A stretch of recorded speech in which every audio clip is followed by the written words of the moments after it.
একদিন তোমার বাপের মতো করে কবরে চলে যাবে।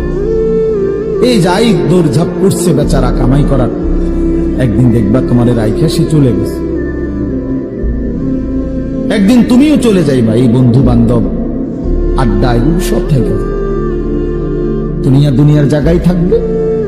তুমি মরবা যেদিন, আমি মরবো যেদিন, সেদিনও সূর্য উঠবে, চাঁদ উঠবে, পৃথিবীর এই ব্যস্ততা থাকবে, মানুষের দৌড়ঝাঁপ থাকবে, দোকানপাট সব খুলবে, বাজার ব্যবসা চলবে, শুধু আমি নাই।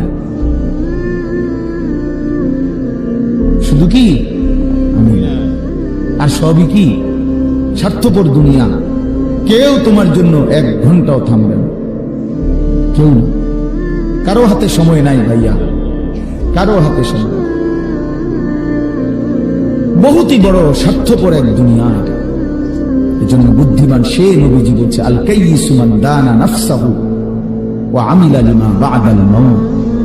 বুদ্ধিমান তো সে যে নিজের হিসাব করে, নিজের হিসাব রাখে এবং মৃত্যু পরবর্তীর জন্য আমল করে।